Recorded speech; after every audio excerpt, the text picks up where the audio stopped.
Here's something to try the next time Jesus freaks knock on your door. Have them read Mark 3:29, which says, "But whoever blasphemes against the Holy Spirit will never be forgiven. They are guilty of an eternal sin." Then look at the Jesus freak and say, "I don't believe in Jesus. I don't believe in God. I don't believe in the Holy Spirit." And see what they do. Do they realize, well, God himself has just said there's nothing they can fucking do for you, so they need to go on? Or will they sit there and contradict their own Bible and try and convert you? On the single condition that you identify the body or the living person of the slave called Spartacus.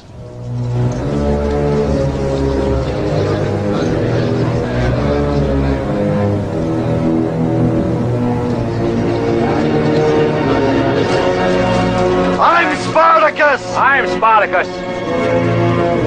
I'm Spartacus! I'm Spartacus! I'm Spartacus! I'm Spartacus! I'm Spartacus! I'm Spartacus! This is the Atheist in the Trailer Park podcast. I'm your host, Tucker. Professor Fuzznuts is around here somewhere, probably beating up his brother from another mother.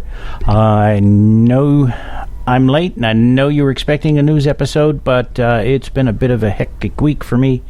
So I've waited long enough to cut this episode. Not that I've waited, I've been too busy.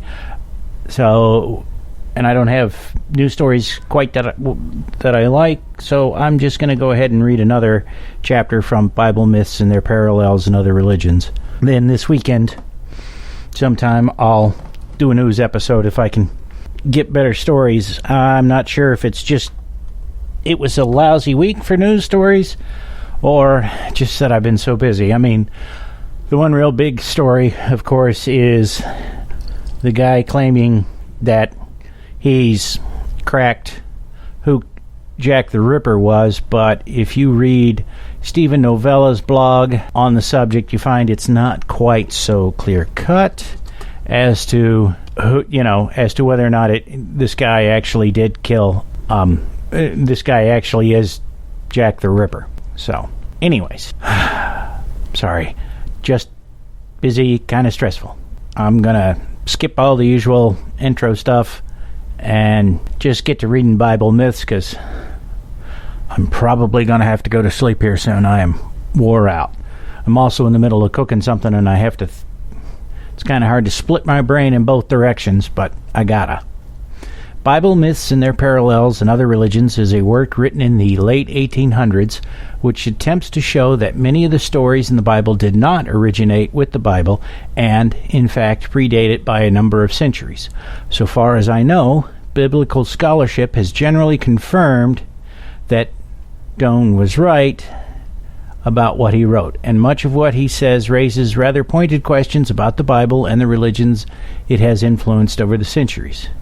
You don't need to listen to previous episodes to understand what's going on, but you can download previous episodes at trailerparkatheists.libsyn.com. You can find free digital versions of the book at books.google.com or at archive.org or gutenberg.org. Now onto the book.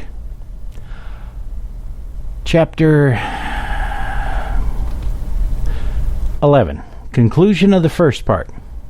There are many other legends recorded in the Old Testament which might be treated at length, but as we have considered the principle and most part, as we have so much to examine in part second, which treats of the New Testament, we shall take but a passing glance at a few others. In Genesis, okay, he gives the Roman numeral. Let me translate that so I know what the hell it is. 41. Okay. So in Genesis 41 is to be found the story of Pharaoh's two dreams, which is to the effect that Pharaoh dreamed that he stood by a river and saw come up out of it 7 fat kine and 7 lean kine, which devoured the fat ones. He then dreamed that he saw 7 good ears of corn on one stalk, which is some kind of grain not corn, i.e. maize. Just for us ignorant Americans who don't know that. Sprang up out of the ground. This was followed by 7 poor ears, which sprang up after them and devoured the good ears. Sounds to me like the Pharaoh got a hold of some good ergot. Pharaoh, upon awakening from his sleep and recalling the dreams which he dreamed, was greatly troubled, and he sent and called for all the magicians of Egypt and all the wise men thereof, and Pharaoh told them his dreams, but there was none that could interpret them unto Pharaoh. Finally, his chief butler tells him of one Joseph, who was skilled in interpreting dreams, and Pharaoh orders him to be brought before his presence. He then repeats his dreams to Joseph, who immediately interprets them to the great satisfaction of the king. A very similar story is related in the Buddhist Fo Pen Hing, F-O-P-E-N-H-I-N-G. Let me just see if I can pull that up, because I'm sure we don't call it that now. Okay, here we are. It is apparently, maybe, okay, here we go. It is a Chinese version of the unpronounceable sutra. It's Abhinishkramana Sutra. Yeah, I have no idea. So apparently it's a life of the Buddha. All right. Get back to the text. Let me reread what I got diverted from. A very similar story is related in the Buddhist Fo Pen Hing, one of their sacred books, which has been translated by Professor Samuel Beale, which in substance is as follows. Sodhana Raja dreamed 7 different dreams in one night. When awakening from his sleep and recalling the visions he had seen, he was greatly troubled, so that the very hair on his body stood erect and his limbs trembled. He forthwith summoned to his side within his palace all the great ministers of his council, and exhorted them in these words: Most honorable sirs, be it known to you that during the present night I have seen in my dreams strange and potent visions.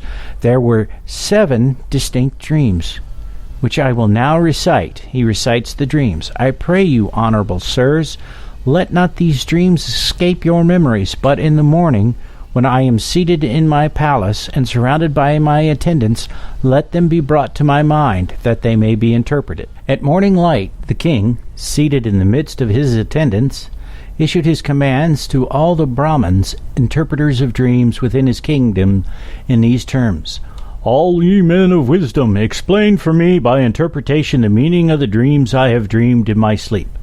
Then all the wise Brahmins, interpreters of dreams, began to consider, each one in his own heart, what the meaning of these visions could be, till at last they addressed the king and said, Maharaja, be it known to you that we have never before have heard such dreams as these, and we cannot interpret their meaning. On hearing this, Sudhana was very troubled in his heart, and exceedingly distressed. He thought within himself, Who is there that can satisfy these doubts of mine? Finally, a holy one, called Cao Ping, being present in the inner palace, and perceiving the sorrow and distress of the king, assumed the appearance of a Brahmin. And under this form he stood at the gate of the king's palace, and cried out, saying, I am fully able to interpret the dreams of Sudhana Raja, and with certainty to satisfy all the doubts. The king ordered him to be brought before his presence, and then related to him his dreams. Upon hearing them, Cao Ping immediately interpreted them to the great satisfaction of the king. Footnote, see Beale, History of the Buddha, page 111. Back to the main text. In the 2nd chapter of Exodus, we read of...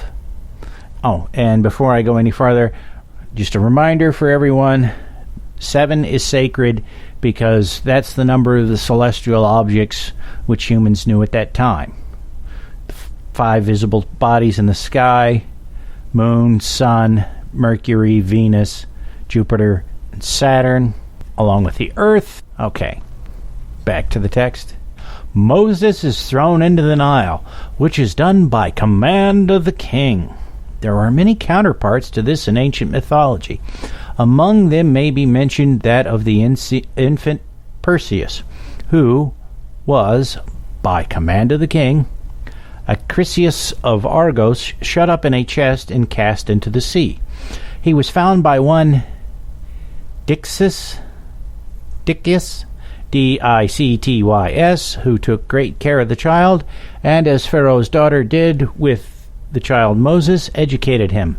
Come on, next page. The infant Bacchus was confined in a chest by order of Cadmus, king of Thebes, and thrown into the Nile. Footnote: Bell's Pantheon, Volume 1, page 118, Taylor's Diogenes, page 190, Higgins' Anacalypsis, Volume 2, page 19. Okay, back to the main text. He, like Moses, had 2 mothers, one by nature, the other by adoption. He was also, like Moses, represented horned. Osiris was also confined in a chest and thrown into the river Nile. When Osiris was shut into the coffer and cast into the river, he floated to Phoenicia and was there received under the name of Adonis. Isis, his mother or wife, wandered in a quest of him, came to Byblos, and seated herself by a fountain in silence and tears. She was then taken by the servants to the royal palace and made to attend on the young prince of the land. In like manner, Demeter, after Aidoneus, I guess that's how it's pronounced, Aidoneus, had ravished her daughter, went in pursuit, reached Elysius, seated herself by a well, conversed with the daughters of the queen, and became a nurse to her son. So likewise, when Moses was put into the ark made of bulrushes and cast into the Nile, he was found by the daughters of Pharaoh, and his own mother became his nurse. This is simply another version of the same myth. In the 2nd chapter of the 2nd book of Kings, we read of Elijah ascending to heaven. There are many counterparts to this in heathen mythology. Hindu sacred writings relate many such stories, how some of their holy ones were taken up alive into heaven, and impressions on rocks are shown, said to be footprints made when they ascended. According to Babylonian mythology, Xisuthros was translated to heaven, and Xisuthros, Xisuthros. The story of Elijah ascending to heaven in a chariot of fire may be also compared to the fiery, flame-red chariot of Ushas. This idea of some holy one ascending to heaven without dying was found in the ancient mythology of the Chinese. The story of David killing Goliath by throwing a stone and hitting him in the forehead may be compared to the story of Thor, the Scandinavian hero, throwing a hammer at Hrungnir, Hrungnir, and striking him in the forehead. Footnote: see Gold's Ears Hebrew Mythology, page 420. No, sorry, 430. Back to the main text. We read in Numbers that Balaam's ass spoke to his master and reproved him.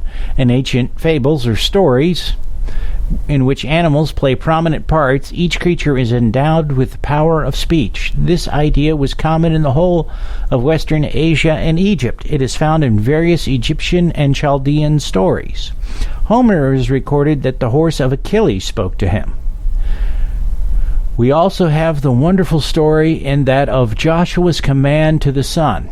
This story is related in the 10th chapter of the book of Joshua, and is to the effect that the Israelites, who were at the battle with the Amorites, wished the day to be lengthened, that they might continue their slaughter, whereupon Joshua said, Sun, Stand thou still upon Gideon, and thou moon in the valley of Ajalon. And the sun stood still, and the moon stayed, until the people had avenged themselves upon their enemies.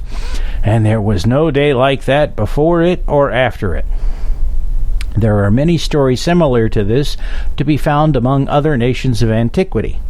We have, as an example, that which is related of Bacchus in the Orphic hymns, wherein it says that this god-man arrested the course of the sun and the moon. An Indian legend relates that the sun stood still to hear the pious ejaculations, that means speech, everybody get their head out of the sewer, of Arjuan after the death of Krishna. A holy Buddhist by the name of Matanga, Matanga, prevented the sun at his command from rising and bisected the moon. Ooh, the moon's bisected. Arresting the course of the sun was a common thing among the disciples of Buddha. The Chinese also had a legend of the sun standing still, and a legend was found among the ancient Mexicans to the effect that one of their holy persons commanded the sun to stand still, which command was obeyed. Footnote C. Higgins Anacalypsis, Volume 2, page 191. Too bad Joseph Smith didn't know that, or he could have included that in the Book of Mormon. We shall now endeavor to answer the question which must naturally arise in the minds of all who see, for the first time, the similarity in the legends of the Hebrews and those of other nations. Namely, have the Hebrews copied from other nations, or have other nations copied from the Hebrews? To answer this question, we shall first give a brief account or history of the Pentateuch and other books of the Old Testament from which we have taken legends, and show about what time they were written, and second, show that other nations were possessed of these legends long before that time, and that the Jews copied from them. Okay, I'm going to try and do this section justice. I remember from reading it before that it gets really complicated in parts, and I may have to split this up into different segments and finish this out another time, because I'm already at about the 20-minute mark, and this is a kind of convoluted chapter, if I'm not mistaken, so the break will do everybody good, and as I said, I like to keep these things about an hour. The Pentateuch is ascribed in our modern translations to Moses, and he is generally supposed to be the author. This is altogether erroneous, as Moses had nothing whatever to do with these 5 books. Bishop Colenso, speaking of this, says, "The books of the Pentateuch are never ascribed to Moses in the inscriptions of Hebrew manuscripts or in printed copies of the Hebrew Bible, nor are they styled the books of Moses in the Septuagint, Septuagint,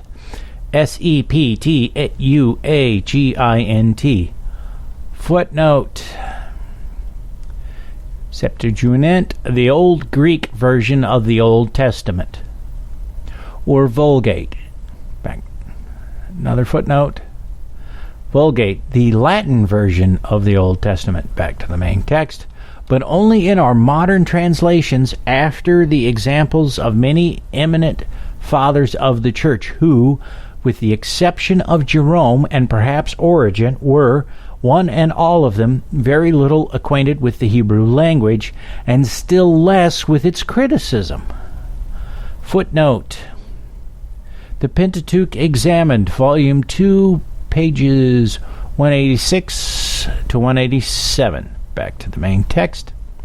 The author of The Religion of Israel, referring to this subject, says, "The Jews who lived after the Babylonianish captivity and the Christians following their examples ascribed these books, the Pentateuch, to Moses, and for many centuries the notion was cherished that he had really written them.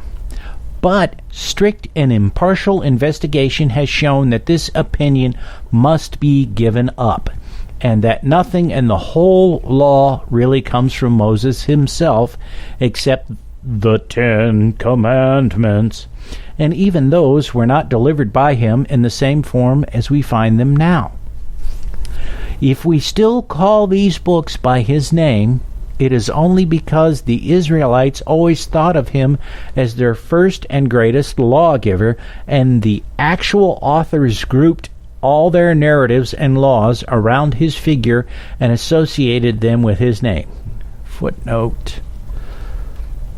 The Religion of Israel, page 9. Back to the main text.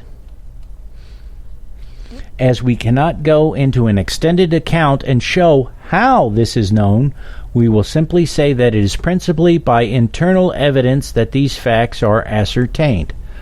Footnote. Besides many other facts which show that the Pentateuch was not composed until long after the time of Moses and Joshua, the following may be mentioned as examples. Gilgal, mentioned in Deuteronomy chapter 11, verse 30, was not given as the name of that place until after the entrance into Canaan. Dan, mentioned in Genesis 14:14, was not called... Oh, my apologies. Computer just burped on me for some odd reason. Why does a light flicking on automatically do that? I have no idea. Okay. Let me go back to the beginning of that sentence. Dan, mentioned in Genesis 14:14, was not so called until long after the time of Moses.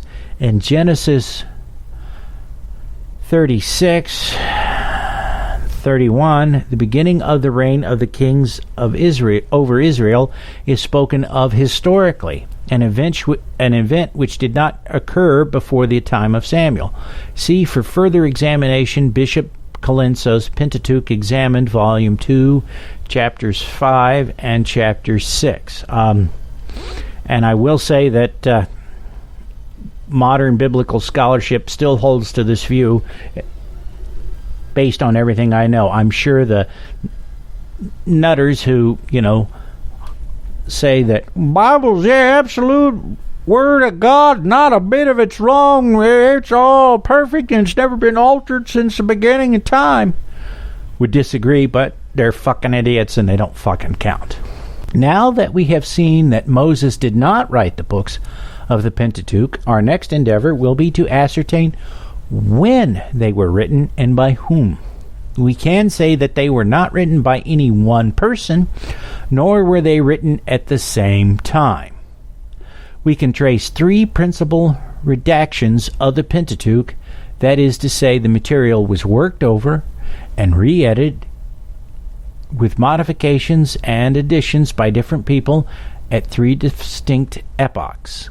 The first two principal writers are generally known as the Jehovistic and the Elohistic. We have, in speaking of the Eden myth and the legend of the deluge, already alluded to this fact and have illustrated how these writers' narratives conflict with each other. The Jehovistic writer is supposed to have been a prophet who, it would seem, was anxious to give Israel a history. He begins at Genesis 2, verse 4, with a short account of the creation, and then he carries the story on regularly until the Israelites enter Canaan. It is to him that we are indebted for the charming pictures of the patriarch. He took these from other writings or from the popular legends. At about 725 BC, the Israelites were conquered by Salmnassar, king of Assyria, and many of them were carried away captives. Their place was supplied by Assyrian colonists from Babylon, Persia, and other places. This fact is of the greatest importance and should not be forgotten, as we find that the first of these three writers of the Pentateuch spoken of above wrote about this time, and the Israelites heard from the colonists from Babylon, Persia, and other places for the first time many of the legends which this writer wove into the fabulous history which he wrote, especially the accounts of the creation and the deluge. And the Pentateuch remained in this, its first form, until the year 620 BC. Then a certain priest of marked prophetic sympathies wrote a book of law which has come down to us in Deuteronomy, book 4, chapter 44 to 26, to book 20, to chapter 26, and chapter 28.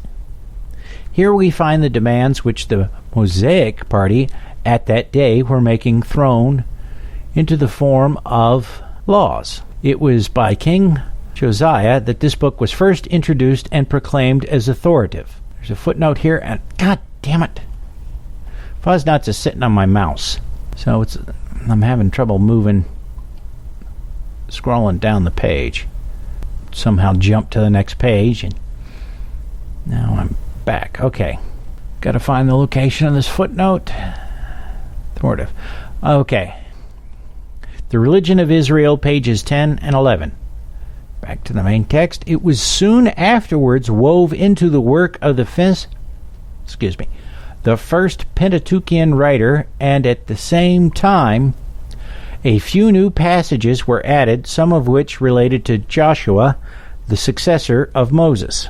At this period in Israel's history, Jehovah had become almost forgotten, and other gods had taken his place. Footnote here, does it bother to... No, it says the Religion of Israel, page 11. It doesn't give a listing of who those other gods may have been. The Mosaic party, so-called, who worship Jehovah exclusively, were in the minority, but when King Ammon, who was a worshipper of Moloch, died and was succeeded by his son Josiah, a change immediately took place. The young prince, who was only 8 years old at the death of his father, the Mosaic prince, This young prince, who was only 8 years old at the death of his father, the Mosaic party succeeded in winning over to their interests. In the year 620 BC, Josiah, now in the 18th year of his reign, began a thorough reformation which completely answered to the ideas of the Mosaic party. Sort of like what happened with King Tut. His father was a monotheist, and when his father died, King Tut was just a little kid and was convinced to reject his father's religious ideas. And then a few years later, King Tut was, quote-unquote, accidentally killed. It was during this time that the second Pentateuchian writer wrote, and he makes Moses speak as the lawgiver. This writer was probably Hilkiah, Hilkiah, who claimed to have found a book written by Moses in the temple, although it had just been drawn up. Footnote: the account of the finding of this book by Hilkiah is to be found in 2 Chronicles chapter 34. If I had time, I'd go look that up, but I don't.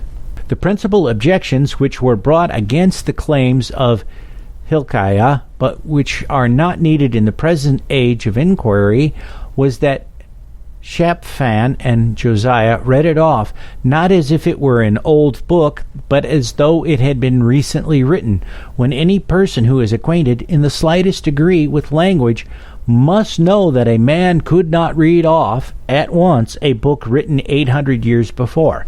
And let me stop and interject. You hear me stumbling and fumbling around this book and reading some kind of awkward sentences, and this book is less than 200 years old. It was written in the 1880s.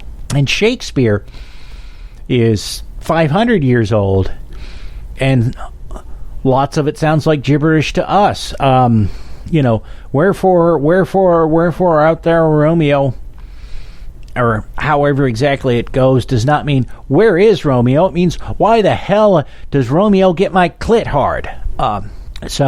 And we're talking about a language which was written no spaces between the words and no vowels in the words. And when you get in a situation like that, you can to give you an English example, just take the phrase, God is now here, and write it down. Okay? Now, take the vowels out, you get a jumble of letters. Take the spaces, but you can still kind of figure out, well, okay, it's GDS, NW, WHR. You can figure that out. Now take the spaces out between those words. And suddenly it could be God is now here, or it could be God is nowhere. And that's assuming there wasn't a copying error somewhere along the line. Okay. Back to the text. The phraseology would necessarily be so altered by time as to render it comparatively unintelligible. And indeed, forensic experts, forensic linguists can pinpoint an era that a text was written in by spellings and words used in it. We must now turn to the third Pentateuchian writer whose writings were published in 444 BC. At that time, Ezra, or Esdras, added to the work of his two predecessors a series of laws and narratives which had been drawn up by some of the priests in Babylon. This series of laws and narratives, which was written by some of the Israelitish priests in Babylon, was called the Book of Origins, probably containing the Babylonian account of the origin of things, or the creation. Ezra brought the book from Babylon to Jerusalem.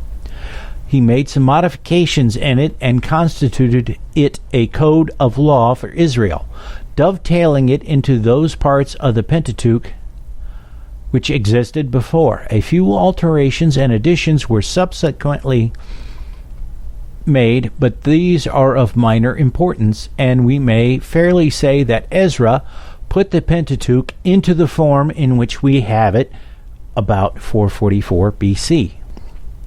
These priestly passages are partially occupied with historical matter comprising a very free account of things from the creation of the world to the arrival of Israel in Canaan. Everything is here presented from the priestly point of view. Some events elsewhere recorded are touched up in the priestly spirit, and others are entirely invented. Got a footnote here. The Religions of Israel, pages 186 to 187. It was the belief of the Jews asserted by the Perk Aboth, Sayings of the Fathers, one of the oldest books in the Talmud, as well as other Jewish records, that Ezra, acting in accordance with a divine commission, rewrote the Old Testament, the manuscripts of which were said to have been lost in the destruction of the first temple when Nebuchadnezzar took Jerusalem. Footnote. See Chambers Encyclopedia article, Bible. Back to the main text. This, we know, could not have been the case. The fact that Ezra wrote, adding to and taking from the already existing books of the Pentateuch, was probably the foundation for this tradition.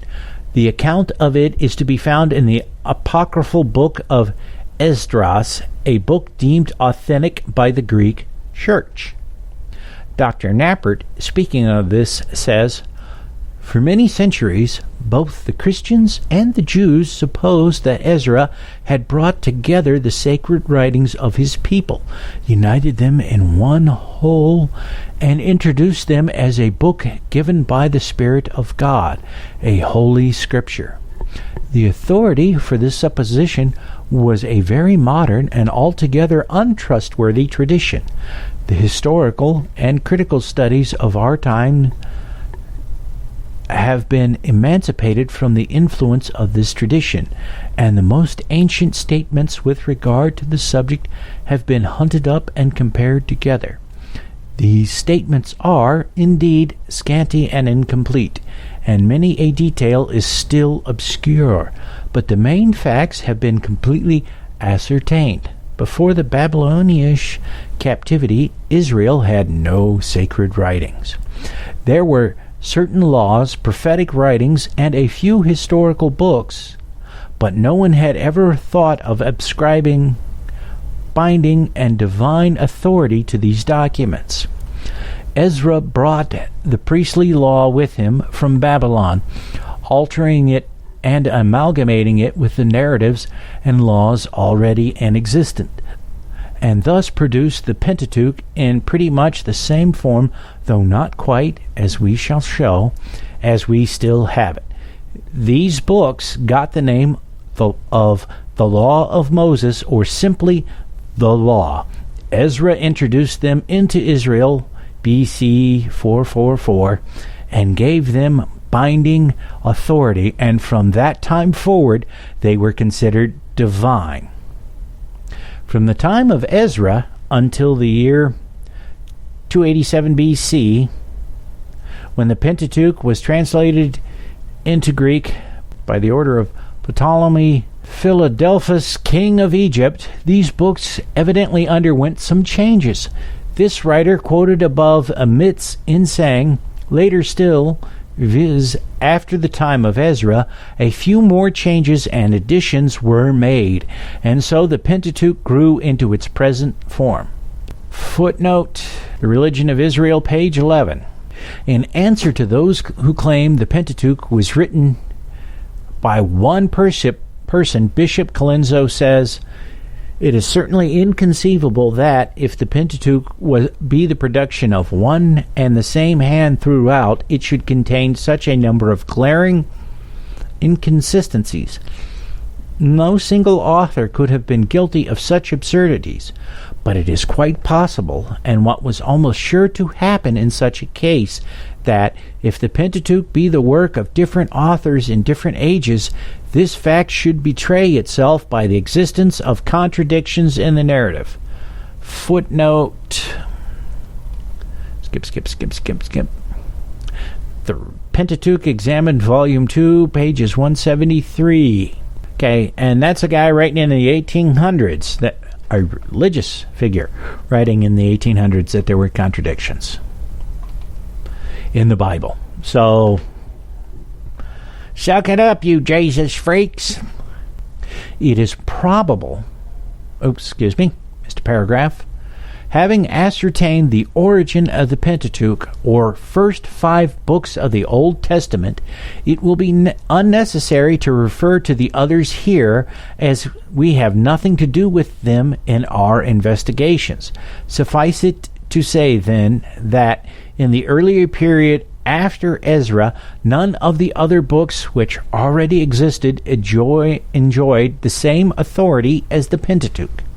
It is probable that Nehemiah made a collection of historical and prophetic books, songs, and letters from Persian kings, not to form a second collection, but for the purpose of saving them from being lost. The scribes of Jerusalem, followers of Ezra, who were known as the men of the great synagogue, were the collectors of the second and third divisions of the Old Testament. They collected together the historical and prophetic books, songs, and such which were then in existence, and after altering many of them, they were added to the collection of sacred books. It must not be supposed that any fixed plan was pursued in this book, or that the idea was entertained from the first that these books would one day stand on the same level with the Pentateuch. In the course of time, however, many of the Jews began to consider some of these books as sacred. The Alexandrian Jews adopted books into the canon which those of Jerusalem did not, and this difference of opinion lasted for a long time. even till the 2nd century after Christ. It was not until this time that all the books of the Old Testament acquired divine authority. And the footnote is on the strength of 2nd Maccabees, chapter 2, verse, it looks like 13, could be 18. I think that's the right footnote. No, misread that. Correct footnote for that section is the Religion of Israel, page 242. My mistake. That footnote actually went up earlier, and I missed the little tick for it. I wonder, I got to look this up. I have got to look this up. Bingo. So, this sounds suspiciously like they're talking about, he mentions the 2nd century after Christ. Well, that would be when Polycarp consolidated many of the works and created what we in the West know as the Bible. Did this have influence on Jews, or did the Jews have influence on Polycarp when it came to this? I don't know. Okay. Back to the main text. It is not known, however, just when the canon of the Old Testament was closed. The time and manner in which it was done is altogether obscure. Careful, Fuzznuts. Giving himself a bath on the edge of the desk and nearly fell off. Jewish tradition indicates that the full canonicity of several books was not free from doubt till the time of the famous Rabbi Akiba. Footnote, Chambers Encyclopedia, article Bible. Back to the main text. Who flourished in the beginning of the 2nd century after Christ. That would put him as a contemporary of Polycarp. After giving a history of the books of the Old Testament, the author of the Religion of Israel, whom we have followed in this investigation, says, the great majority of the writers of the Old Testament had no other source of information about the past history of Israel than simple tradition. Indeed, it could not have been otherwise, for in primitive times no one used to record anything in writing, and the only way of preserving a knowledge of the past was to hand it down by word of mouth. The father told the son what his elders had told him, and the son handed it on to the next generation. Not only did the historian of Israel draw from tradition with perfect freedom and write down without hesitation anything they heard and what was current in the mouths of the people, but they did not shrink from modifying their representation of the past in any way that they thought would be good and useful. It is difficult for us to look at things from this point of view because our ideas of historical good faith are so utterly different. When we write history, we know we ought to be guided solely by a desire to represent facts exactly as they really happened. All that we are concerned with is reality. We want to make the old times live again, and we take all possible pains not to remodel the past from the point of view of today. All we want to know is what happened and how men lived, thought, and worked in those days. The Israelites had a very different notion of the nature of historical composition. When a prophet or a priest related something about bygone times, his object was not to convey knowledge about those times. On the contrary, he used history merely as a knowledge about those times. He used history merely as a vehicle for the conveyance of instruction and exhortation. Not only did he confine his narrative to such matters as he thought would serve his purpose, but he never hesitated to modify what he knew of the past, and he did not think twice about touching it up from his own imagination, simply that it might be more conducive to the end he had in view and chime in better with his opinions. All the past became colored through and through with the tinge of his own mind. Our own notions of honor and good faith would never permit all this, but we must not measure ancient writers by our own standard. They considered that they were acting quite within their rights and in strict accordance with duty and conscience. So, to sum up all that big bulky shit that I just read, half-assedly, I might add. Basically, historical writings about a person of importance should be considered fan fiction, not necessarily what actually happened. Okay. Back to the text. It will be noticed that in our investigations on the authority of the Pentateuch, we have followed principally Dr. Knappert's ideas as set forth in The Religion of Israel. This we have done because we could not go into an extended investigation, and because his words are very expressive and just to the point. To those who may think that his ideas are not the same as those entertained by other biblical scholars of the present day, we subjoin in a note below a list of works to which they are referred. There's a footnote here, and I'm just going to read a quick summation of some of it because it's the list of books. What is the Bible? By J.T. Sutherland. The Bible of Today by J.T. Chadwick. Hebrew and Christian Records by the Reverend Dr. Giles. 2 volumes. Professor W.R. Smith's article on the Bible in the last edition of the Encyclopedia Britannica.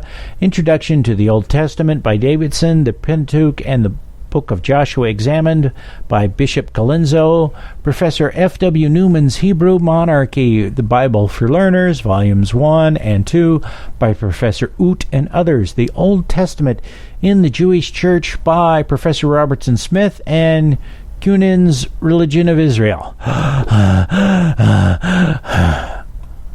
Okay, back to the text. We shall now, after giving a brief history of the Pentateuch, refer to the legends of which we have been treating and endeavor to show from whence the Hebrews borrowed them. The first of these is the creation and the fall of man. Okay, I've just checked and I've got several more pages to go.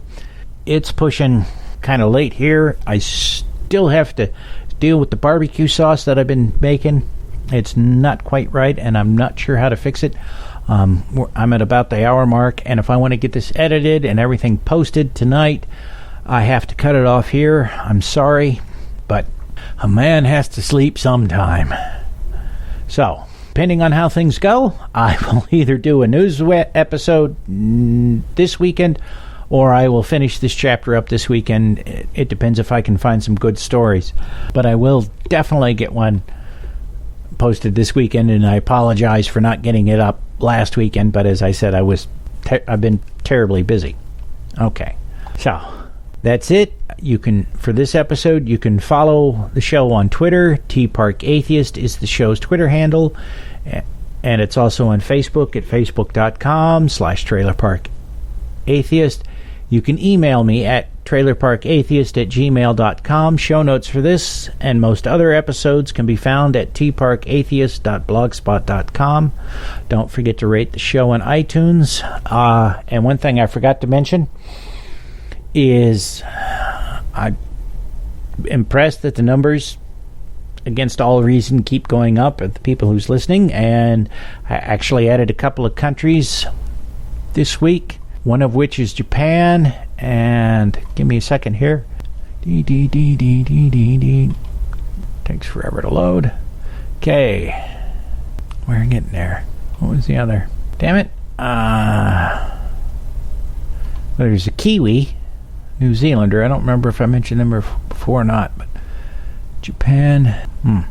Maybe I misremembered. I think it really stood out before. Crap. Find the link. I have no idea. And I've babbled enough. So, anyways, I'm going to get going so I can get this edited and posted tonight and hopefully fix my barbecue sauce. Say goodnight, Fuzznuts. Damn cat.